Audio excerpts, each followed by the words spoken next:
Hello everyone, welcome or welcome back to Learn Bio. Let's learn bio with me.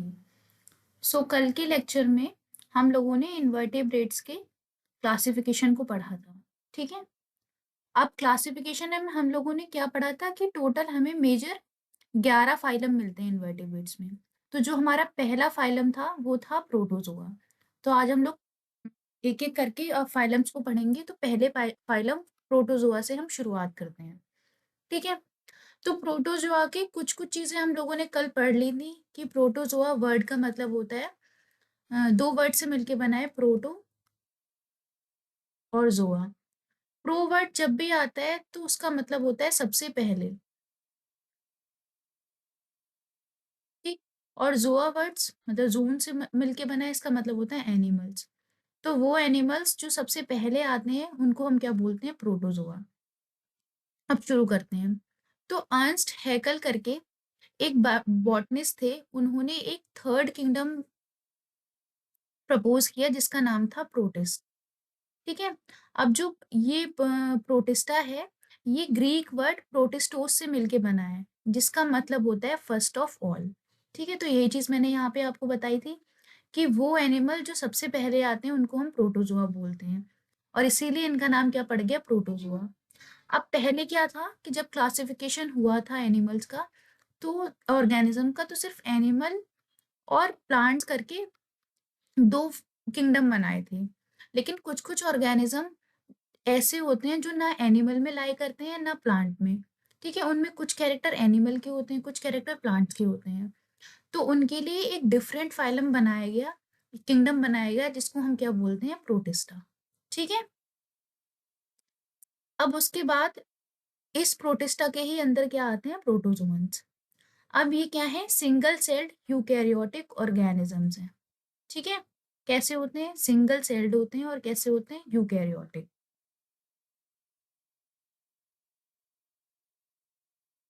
उसके बाद third point देखते हैं। Protozoa is considered as unicellular, ठीक है? Unicellular मतलब single cells, according to cell theory of Schleiden and Schwann. अब क्या होता है? स्लाइडन और स्वान की सेल थ्योरी के अकॉर्डिंग प्रोटोजोआ को हम यूनिसेलुलर कंसीडर करते हैं, मतलब प्रोटोजोआ सिर्फ एक सेल से मिलके बना है, क्योंकि यही चीज लिखी है because the body of protozoans is made up of only one cell, ठीक? तो इस थ्योरी के अकॉर्डिंग हम लोग प्रोटोजोआ को क्या कंसीडर करते हैं? यूनिसेलुलर। लेकिन कुछ-कुछ थ्योरीज ऐसी हैं जिसके अकॉर्डिंग हम प्रोटोजोआ को क्या करते हैं? एसेलुलर कंसीडर करते हैं कि इनकी बॉडी कोई भी सेल से मिलके नहीं बनी है। ऐसा इसलिए करते हैं क्योंकि जितने भी अदर ऑर्गेनिज्म है उनका जो सेल होता है, उसकी एक इम्पॉर्टेंट जो पॉइंट है वो क्या है कि सेल जो है फर्दर डिवाइड करते हैं। लेकिन प्रोटोजोआ के जो सेल्स होते हैं उनमें डिवीजन नहीं होता है, नॉन डिविजिबल होते हैं। इसीलिए इनके सेल को हम क्या सेल की कैटेगरी में नहीं रखते हैं और इसलिए कुछ थ्योरीज के अकॉर्डिंग प्रोटोजोअन्स कैसे होते हैं? एसेलुलर, ठीक है? तो ये दो थ्योरीज हैं, एक के अकॉर्डिंग प्रोटोजोअन्स यूनिसेलुलर है और एक के अकॉर्डिंग प्रोटोजोअन्स एसेलुलर है, ठीक? आगे बढ़ते हैं। अब उसके बाद हम प्रोटोजोअन्स की बॉडी कवरिंग या स्केलेटन देखते हैं, ठीक? तो सबसे पहले जो पॉइंट है वो है प्लाज्मा लेमा। तो इसकी वजह से क्या होता है? जो प्रोटोजोअन्स होते हैं उनकी बॉडी कैसी होती है? फ्लेक्सिबल इन नेचर, ठीक? फ्लेक्सिबल इन नेचर मतलब उनकी बॉडी में शेप की चेंजेस हो सकती हैं, जैसे हम लोग अमीबा में देखते हैं कि कोई भी एक डेफिनेट शेप नहीं है, क्योंकि उनके अंदर क्या है? प्लाज्मोलेमा नाम की कवरिंग है।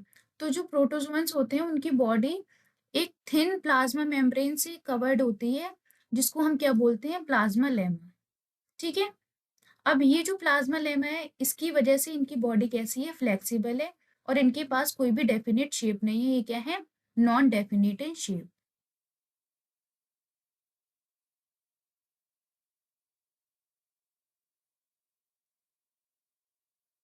अब ये जो लेयर है वो कैसी है? बाई लेयर्ड है। बाई लेयर्ड का मतलब इसमें 2 लेयर्स होती हैं, ठीक है? 2 लेयर्स किस-किस की? एक लिपिड की और एक प्रोटीन की। अगर इनका जो भी अल्ट्रा स्ट्रक्चर जब हम देखते हैं, तो उससे ये पता चलता है कि प्लाज्मा लेमा जो है, वो 2 लेयर से बनी हुई है। First layer is of lipid and second one is of protein. अब इसका एग्ज़ाम्पल क्या हो जाएगा? अमीबा, क्राइसअमीबा और स्पोरोजोआ, ये तीनों किस में आएंगे? इनकी मतलब ये तीनों के एग्जाम्पल यही है कि इनकी बॉडी जो है प्लाज्मोलेमा की बॉडी कवरिंग से मिलके बना है। इसलिए अमीबा का यहाँ पे हमने क्या देखा था कि अमीबा के पास और क्राइस अमीबा, स्पोरोजोआ, इन तीनों के पास कोई भी डेफिनेट शेप नहीं होती, क्योंकि इनकी कवरिंग कैसी है? प्लाज्मा लेमा की। अब उसके बाद second body covering is pellicle. जो पेलिकल होती है वो कैसी होती है? थिकर होती है और फर्म भी होती है। ठीक है, ये प्लाज्मा लेमा कैसी थी? फ्लेक्सिबल थी और थिन थी, but pellicle is thicker, underline by plasma membrane. अब इसके अंदर क्या होगा? जैसे पेलिकल की कवरिंग है, इसके अंदर एक प्लाज्मा मेम्ब्रेन प्रेजेंट होगी। ठीक है, उसके बाद फॉर्म्ड ऑफ प्रोटीन्स, ये प्रोटीन से मिलके बनी होती है। अब ये थिक है तो इसमें क्या होगी? रिजिडिटी भी होगी। रिजिड मतलब टफनेस। तो इसकी टफनेस की वजह से ये बॉडी को क्या करता है? एक प्रॉपर शेप प्रोवाइड करता है। जैसे एग्जाम्पल इसका क्या हो गया? पैरामीशियम। ठीक है, तो पैरामीशियम की क्या एक डेफिनेट शेप होती है, किसकी वजह से? क्योंकि उनकी बॉडी में किस चीज की कवरिंग है? पेलिकल की, जो कैसी होती है? थिक होती है। तो आप लोगों ने पैरामीशियम को देखा होगा कि एक इस तरह की शेप का होता है। ठीक है, डेफिनेट शेप है, सबकी सेम रहती है। उसके बाद अगर हम स्केलेटन की बात करें तो इसके पास कैसा होता है? Permanent non living external layers present होती हैं। इनके पास एक्सटर्नल स्केलेटन्स भी प्रेजेंट होते हैं। ठीक, जो किससे मिलके बने होते हैं? जिलेटिन, सेलुलोज, स्यूडोकाइटिन, सिलिका और कार्बोनेट। ये कैसे होंगे? Organic components. और ये कैसे होंगे? इनऑर्गेनिक। ठीक है, तो ऑर्गेनिक कौन कौन? जिलेटिन और सेलुलोज। और इनऑर्गेनिक कौन कौन? सीडोकाइटिन, सिलिका, कैल्शियम कार्बोनेट। तो इनसे मिलके इनका एक्सटर्नल एक्सटर्नल स्केलेटन बना होता है। अब एक्सटर्नल स्केलेटन में आप लोगों ने देखा होगा कि बहुत सारे ऑर्गेनिज्म ऐसे होते हैं जिनकी बॉडी के बाहर इस तरह के ट्यूनिक और शेल्स प्रेजेंट होती हैं। ठीक है, तो यही किस में आते हैं? एक्सटर्नल स्केलेटन में। ये डिफेंस के और प्रोटेक्शन के पर्पज और अटैचमेंट के लिए प्रेजेंट होते हैं। किसके लिए? डिफेंस और अटैचमेंट। किसी सबस्ट्रेटम से अटैच हो, जुड़ना हो, तो वहां के लिए ये स्केलेटन्स यूज होते हैं। ठीक, ये कैसे होते हैं? परमानेंट होते हैं, मतलब पूरी लाइफ टाइम रहते हैं, और नॉन लिविंग होते हैं। अब इसका एग्जाम्पल क्या है? सिस्ट। सिस्ट का फॉर्मेशन मतलब कुछ एक ऑर्गेनिज्म ऐसे होते हैं जो अनफेवरेबल कंडीशन में अपने ऊपर एक सिस्ट डेवलप कर लेते हैं अपने आप को प्रोटेक्शन करने के लिए। ठीक है, तो वो भी किसका एग्जाम्पल है? स्केलेटन का। थीका, क्लोरिका, टेस्ट और शेल, ये जो मैंने अभी बताया, ये शेल और टेस्ट इनको बोलते हैं। तो ये भी किसका एग्जाम्पल है? स्केलेटन का। ये सब किससे मिलके बने होते हैं? ऑर्गेनिक और इनऑर्गेनिक कंपोनेंट से। ठीक है, तो स्केलेटन हम लोगों ने देख लिया कि प्रोटोजोअन्स में, ऑर्गेनिज्म में स्केलेटन भी प्रेजेंट होता है।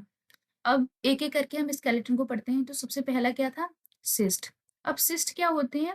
ये टेम्पररी शीट होती है। ठीक है, temporary covering in both free living and parasitic protozoans. ये फ्री लिविंग और पैरासाइटिक दोनों ही प्रोटोजोअन्स में पाई जाती है। अब ये किस में होती है? ये डोरमेंट स्टेट में डेवलप होती है। जब भी कोई भी ऑर्गेनिज्म अपनी डोरमेंट या मतलब सोई हुई अवस्था में जब पहुंच जाता है तो सिस्ट का डेवलपमेंट होता है। कब होता है? अनफेवरेबल कंडीशन में, जैसे lack of food, water supply, drought या पुट्रिफेक्शन। अब इनमें से कोई भी अगर इस तरह की कंडीशन आती है और ऑर्गेनिज्म का सर्वाइवल थोड़ा मुश्किल हो जाता है, तो ऑर्गेनिज्म क्या करता है? प्रोटोजोअन्स के ऑर्गेनिज्म अपने ऊपर एक सिस्ट का डेवलपमेंट कर लेता है, जो कैसी होती है? टेम्परेरी होती है। ठीक है, अब जो अनफेवरेबल कंडीशन क्या है कि फूड की कमी है, पानी की कमी है, तो वहां पे जिंदा रहना थोड़ा मुश्किल होता है। तो फिर ये अपने आप को प्रोटेक्शन करने के लिए क्या कर लेता है? एक कवरिंग बना लेता है अपने चारों तरफ, ताकि उस फेवरेबल कंडीशन में अपने आप को प्रोटेक्ट कर सके और अपनी लाइफ स्पैन को कंटिन्यू कर सके। ठीक है, तो इसको ही हम, इस प्रोसेस को हम क्या बोलते हैं? एंसिस्टमेंट।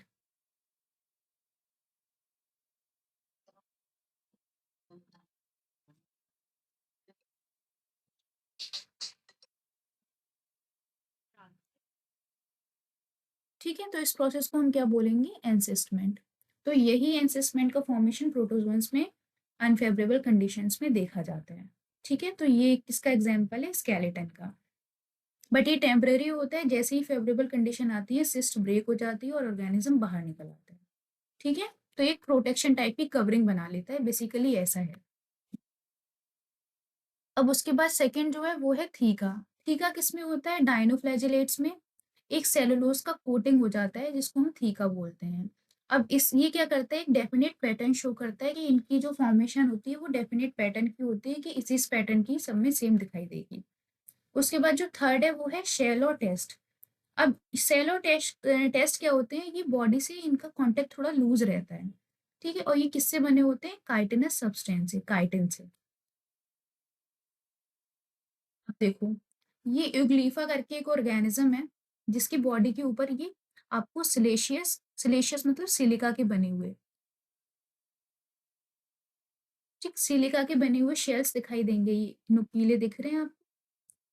ये किस लिए यूज होते हैं, डिफेंस के लिए और अटैचमेंट के लिए।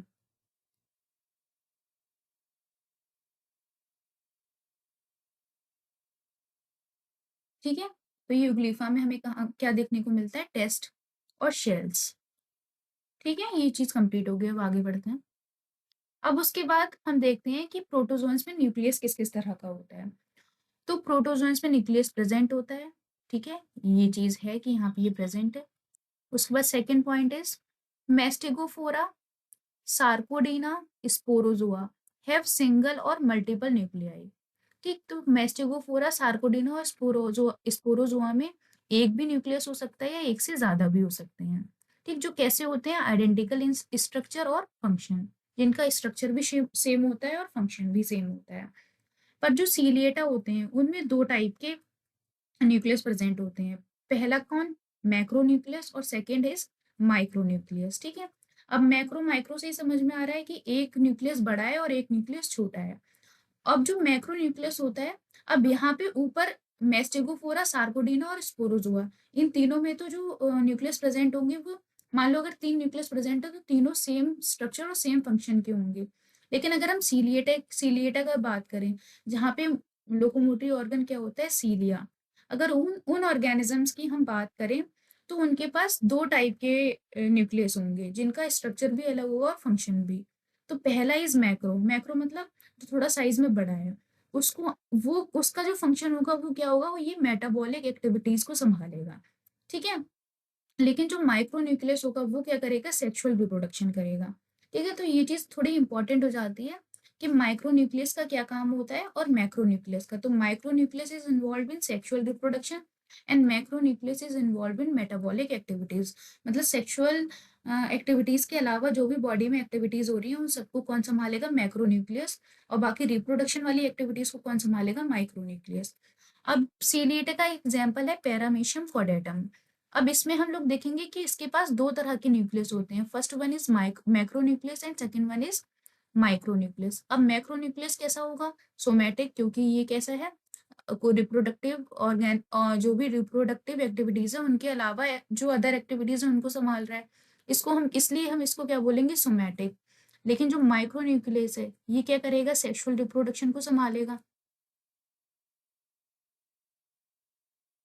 तो इसको हम क्या बोलेंगे, जनरेटिव। जनरेटिव मतलब आगे जो जनरेशन प्रोड्यूस कर रहा है।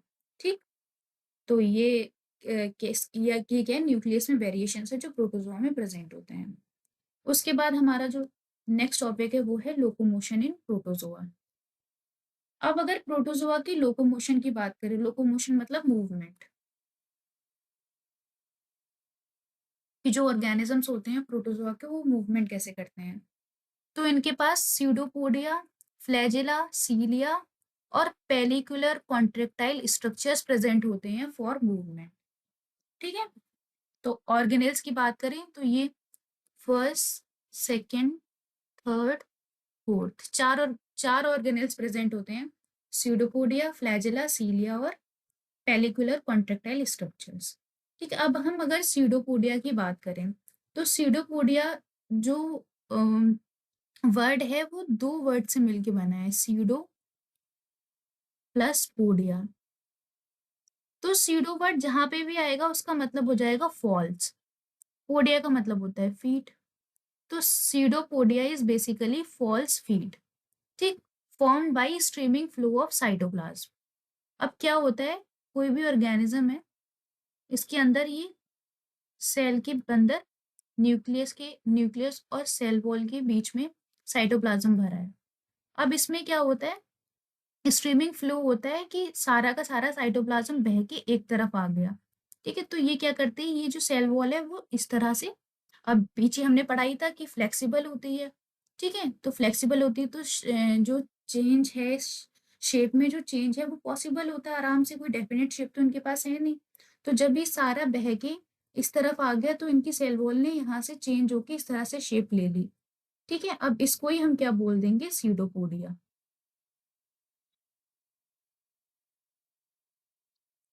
ठीक, जो हमें कहाँ दिखाई देने को मिलता है, अमीबा में। ठीक, तो अमीबा में ये क्या है, सीडोपोडिया।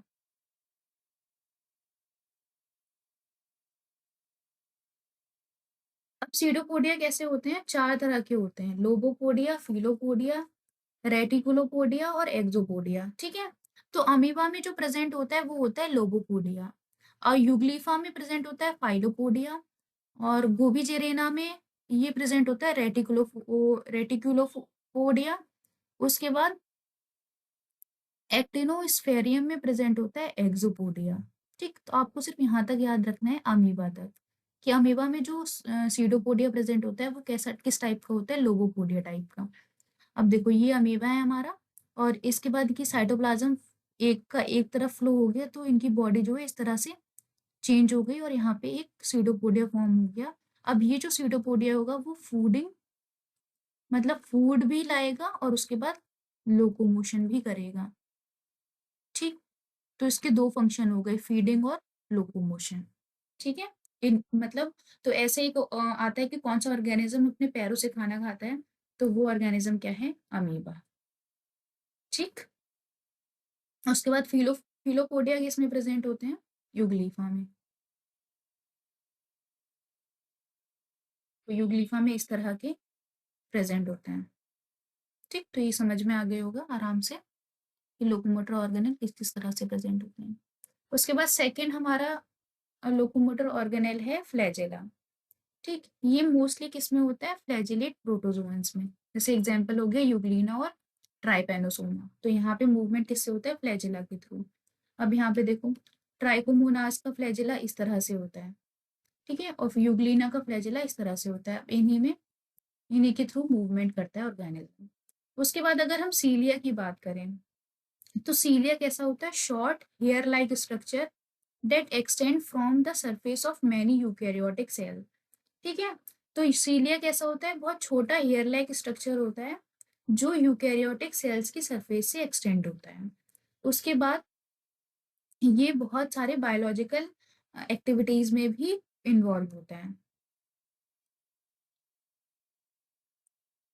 मूवमेंट हो गए, सेंसेशन हो गए, सेल सिग्नलिंग हो गई, मतलब ह्यूमन बॉडीज के भी अंदर बहुत सारे सीलियरी मूवमेंट्स होते हैं। ठीक है, और अगर इसमें कोई डिसफंक्शन होता है तो जैसे डिसीज हो गई, अब जो एस्थमा वगैरह डिसीज इन्हीं की वजह से होती है जब सीलियरी मूवमेंट में प्रॉब्लम होती है। ठीक, तो अब इसका एग्जाम्पल है प्लूरोनेमा और वर्टिसेला। यहाँ पे मूवमेंट किसके थ्रू होता है, सीलिया के। उसके बाद अगर हम बात करें, फोर्थ हमारा जो ऑर्गेनेल है वो है पेलिकुलर कॉन्ट्रेक्टाइल स्ट्रक्चर। अब इसमें क्या होता है, मायोनीम्स प्रेजेंट होते हैं। ये मूवमेंट हमें किसमें, यूग्लिना में देखने को मिलता है कि यहाँ पे मूवमेंट इनके थ्रू होता है। अब उसके बाद देखें कि अब हमने ऑर्गेनेल तो पढ़ लिए कि तरह तरह के ऑर्गेनेल हमें तीन चार तरह के पढ़े। पहला पढ़ा हमने सीडोपोडिया, उसके बाद हमने सीलिया, फिर उसके बाद फ्लैजेला, उसके बाद हमने क्या पढ़ा, पेलिकुलर कॉन्ट्रेक्टाइल स्ट्रक्चर। अब उसके बाद हम पढ़ेंगे पैटर्न किस तरह से, क्या क्या पैटर्न होता है, क्या मेथड होता है, तरीका क्या है मूवमेंट का। तो सबसे पहला जो आता है वो है अमीबॉइड मूवमेंट। ठीक है, तो इसमें क्या होता है, जितने भी सार्कोडेंस हैं, मैस्टेगोफोरा और स्पोरोजोआ, इन सब में क्या होता है, अमीबॉइड मूवमेंट होता है। ठीक, इसमें क्या होता है, स्यूडोपोडिया का फॉर्मेशन होता है। अमीबॉइड मीन्स अमीबा के जैसा मूवमेंट। तो अमीबा में क्या होता है, मूवमेंट के लिए स्यूडोपोडिया प्रेजेंट होता है, तो जहाँ पे भी अमीबॉइड मूवमेंट होगा वहाँ पे स्यूडोपोडिया का फॉर्मेशन होगा, उन्हीं से ही आगे मूवमेंट होगा। उसके बाद अगर हम बात करें फ्लैजेलर मूवमेंट की, तो फ्लैजेलर मूवमेंट किसका कैरेक्टरिस्टिक है, मैस्टेगोफोरा का। इसमें क्या होगा, या तो एक प्रेजेंट होगा या एक से ज्यादा फ्लैजिला प्रेजेंट होंगे। अब ये ऑर्गेनिज्म है कोई, इसका ये फ्लैजिला है। अब इसमें इस तरह से first, second, third, fourth, fifth, six, ये 3 तरह के पार्ट्स हैं। अब फ्लैजिला पहले इस पोजीशन पे आएगा, यहाँ से यहाँ पे, यहाँ से यहाँ पे, यहाँ से फिर यहाँ पे, ऐसे फर्दर आगे बढ़ता जाएगा। तो इस तरह के मूवमेंट को हम क्या बोलते हैं, इफेक्टिव स्ट्रोक। तो इसी तरह से मूवमेंट्स होते हैं, ठीक है। उसके बाद अगर हम सीलियरी मूवमेंट्स की बात करें, तो सीलियरी मूवमेंट्स हमें कहाँ देखने को मिलेगा, सीलिएट्स में, ठीक है। सीलिएट जैसे पैरामीशियम। अब इसमें क्या होगा, पैरामीशियम में सीलिया क्या करेगा, इनेबल करता है मूवमेंट को, ठीक है। किसमें, लिक्विड एनवायरनमेंट में, लिक्विड एनवायरनमेंट मतलब वाटर में। अब इस तरह से बॉडी होती है, उसमें पूरी बॉडी में यहाँ पे सीलिया प्रेजेंट होते हैं।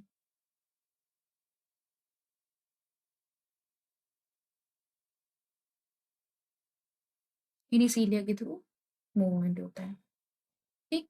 Fourth one is metabolic movement.